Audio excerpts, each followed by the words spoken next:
Hi hello welcome to Vasanthi kitchen special. నేను మీ వాసంతినండి. ఈరోజు మీకు చూపిస్తున్నాను నేను ఏమేం చేస్తాననేది. ఇదిగోండి, ఇది గాజర్ సీజన్ కదా, మీకు ఓపెన్ చేసుకుంటూ చూపిస్తా. ఇదిగోండి, ఇట్లా ప్రిజర్వ్ చేసి పెట్టుకుంటా నేను. ఇది మనము స్వీట్ చేసుకోవడానికి ఏ సీజన్లో అయినా చేసుకోవచ్చు అనమాట. ఇట్లా ఇప్పుడు నాకేంటంటే ఈ కిట్టి పార్టీస్ అవి ఉంటాయి కదా, వాటప్పుడు ఈజీగా నేను గాజర్కా హల్వా, గాజర్కా కీర్ అట్లాంటివన్నీ చేసి పెట్టుకుంటా. అట్లాగే ఇవి గ్రీన్ పీస్ నేను ఒక షార్ట్ చేశాను. అసలు ఇవి ఎట్లా మనము ప్రిజర్వ్ చేసుకుంటాం, ఏం లేదు, ఒలిసిన తర్వాత కొంచెం ఒక 1 అవర్ ఆరబెట్టేసి కొంచెం తుడిచి పెట్టేసుకోవాలన్నమాట. ఇది చూడండి, ఇది నాకు 1 ఇయర్ మంచిగా ఉప్మాలోకి, పోహాలోకి అన్నిటికీ బాగా వస్తుంది అనమాట. ఇట్లా 2 ప్యాకెట్స్ 3 ప్యాకెట్స్ అట్లా నేను చేసి పెట్టుకుంటా. ఇప్పుడు నెక్స్ట్ ఇదైతే మీకు తెలుసు కదా, ఆల్రెడీ వీడియో కూడా ఉంది. మామిడికాయ ముక్కలు ఇదేమో మామిడికాయ గుజ్జు.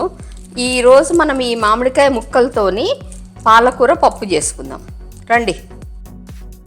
ఇదిగోండి, చాలామంది అడిగారు ఫ్రీజ్ చేసిన తర్వాత వస్తాయా అని. చూడండి ఎంత సింపుల్గా వస్తున్నాయి. చూడండి, ఇగో ముక్కలు చాలా సింపుల్గా. ఇదిగోండి ఎంత ఈజీ చెప్పండి. ఇగో 1 ఇయర్ అంతా లాస్ట్ ఇయర్వి ఇవి.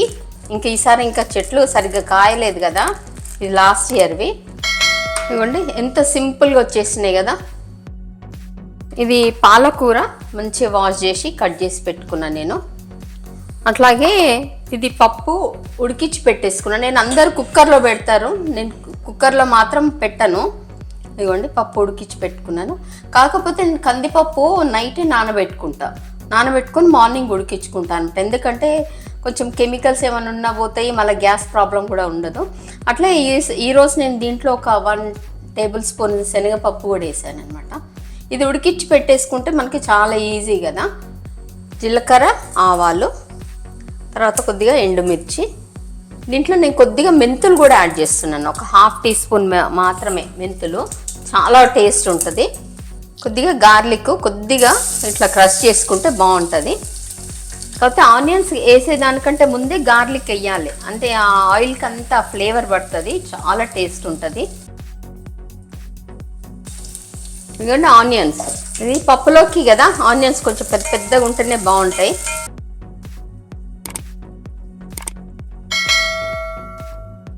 కొద్దిగా పచ్చిమిర్చి, ఇది చాలా కారం ఉన్నాయి అందుకే కొంచెం యాడ్ చేస్తున్నా. మీరు మీ టేస్ట్కి తగ్గట్టుగా యాడ్ చేసుకోండి.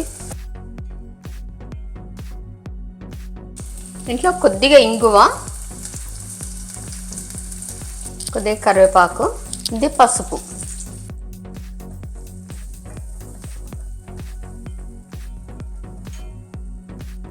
కొద్దిగా ధనియా పౌడర్. చాలామంది పప్పులో ధనియా పౌడర్ వాడరంట, కానీ ఒకసారి వాడి చూడండి, చాలా టేస్ట్ ఉంటుంది. ఇవి ఫ్రై అయినాయి కదా, ఇప్పుడు మనము మామిడికాయ ముక్కలు యాడ్ చేద్దాం.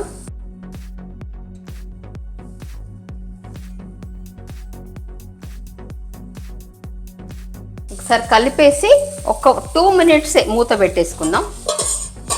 ఇప్పుడు మీకు దీంట్లో ఒక వీడియో వస్తుంది, మరవం చెట్టు ఇట్లా కిందికి పూర్తి కింది వరకు వస్తుంది అనమాట. అదొక పాట ఉంది చూడండి, వాలు జడ అని చెప్పి. అంత బాగా అనిపిస్తుంది నాకు అసలు దాన్ని చూస్తుంటే. మీకు చూపించాను. నాకు ఆ బుద్ధుడేమో ఒక పీస్ లిల్లీని ఇచ్చాడు. తర్వాత బ్లూబెర్రీ చూసారు కదా, ఎంత పూత వచ్చిందో. మరి కాయలు ఏమొస్తాయో ఐ డోంట్ నో, కానీ చూడండి, ఎందుకో ఈరోజు చూపించాలనిపించింది. అసలు ఆ దవనం మరవం చూస్తుంటే పెరుగుతూనే పెరుగుతుంది. కట్ చేయట్లేదు నేను, కట్ చేసి ఇంకెంత పెరుగుతుందో తెలియదు, కింది వరకు పెరుగుతుంది. నేనైతే ఏమి ఇవ్వను, ఒక వాటర్ తప్ప ఏమి ఇవ్వట్లేదు. ఎప్పుడైనా ఒక్కోసారి ఎప్సమ్ సాల్ట్ ఇస్తాను అంతే, అంతకంటే ఎక్కువ ఏమి ఇవ్వను. చూసి ఎంజాయ్ చేయండి నా మరవం చెట్టుని.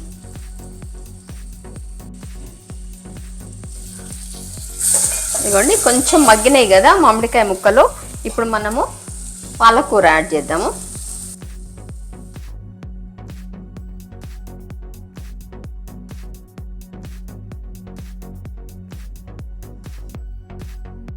మళ్ళీ ఇప్పుడు పాలకూర మగ్గే వరకు మూత పెట్టేసుకుందాం. ఎప్పుడైనా ఏ పప్పు చేసినా కూడా మనం కూరగాయలు యాడ్ చేసినప్పుడు కూరగాయలు ఎక్కువ ఉండాలి, పప్పు తక్కువ ఉండాలి, చాలా టేస్టీగా ఉంటుంది. మీరు ఇంకోసారి నెక్స్ట్ టైం చేసినప్పుడు అలా ట్రై చేసి చూడండి, అందరు మిమ్మల్ని మెచ్చుకోవాల్సింది ఎంత బాగుందని చెప్పి. ఇదిగోండి మంచి ఉడికిపోయింది, ఎంత ఈజీగా. ఇగో ఇప్పుడు దీంట్లో మనం ఉడికించుకున్న పప్పు యాడ్ చేద్దాం.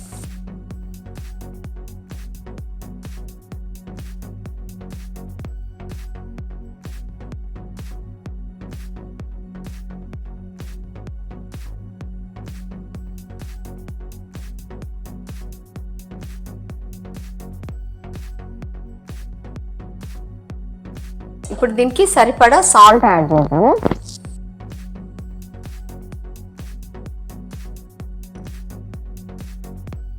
ఇప్పుడు ఇంకొక 5 minutes మనం మంచిగా ఉడకనిస్తే, కుక్ చేస్తే అయిపోయింది. మనం ఎంత సింపుల్గా అయిపోయింది చూడండి.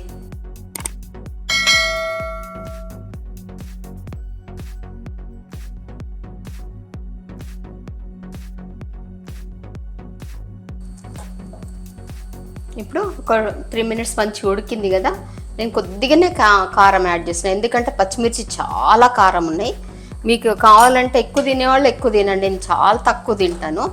ఎక్కువ కావాలనుకుంటే ఎక్కువ యాడ్ చేసుకోండి. ఇంకొక 3-4 minutes కుక్ అయిపోతే సరిపోతుంది. ఇంకొకటి ఏంటంటే మనం కుక్కర్లో వేస్తే అంతా ఇట్లా మ్యాష్ అయిపోతుంది కదా, ఇట్లా ఉండదు అనమాట, పలుకులుగా ఉండదు. మా ఫ్యామిలీలో అందరికి ఇట్లానే ఇష్టం, నాకు కూడా చాలా ఇష్టం ఇట్లా. నాకెందుకు ఆ మెత్తది చూస్తే ఏమో ఐడియా బాగుండదులేండి చెప్తే, చిన్నపిల్లలు ఉంటుంది చూడండి అట్లా అనిపిస్తుంది అనమాట, అంత మెత్తది. ఇట్లా పలుకులు ఉంటే టేస్ట్ కూడా మనకి పంటి కిందికి పప్పు తగులుతుంటుంది కదా, చాలా టేస్టీగా ఉంటుంది. అయిపోయింది మనది. మనం లాస్ట్కి కొంచెము దింపిన తర్వాత కొత్తిమీర యాడ్ చేసుకుందాం. ఇంకొక 3 minutes దీన్ని కుక్ చేసి తీసేద్దాం.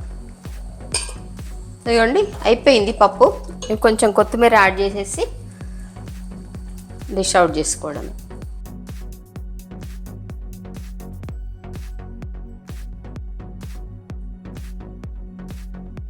ఇదిగోండి వేడి అన్నంలో కొంచెం నెయ్యి వేసుకొని ఈ పప్పు పెట్టుకొని, ఆహా మంచి ముక్క పెట్టేసుకొని కలుపుకొని తింటుంటే, ఆహా వేడిగా ఉంది చూడండి. ఎంత అద్భుతంగా ఉందో ఈ పుల్లదన్నము, చాలా బాగుంది. మీరు ఇది చేసుకోకపోతే చాలా మిస్ అవుతారు, అందుకే తప్పకుండా. ఎంత పుల్లగా ఉందో ముక్క అయితే, చాలా పుల్లగా ఉంది, చాలా టేస్టీగా ఉంది పప్పు కూడా. మీరు నిజంగా ఇది చేసుకోకపోతే చాలా మిస్ అవుతారు. తప్పకుండా చేసుకొని ట్రై చేసి ఎలా వచ్చిందో చెప్పండి. అలాగే సబ్స్క్రైబ్ చేయండి, లైక్ చేయండి.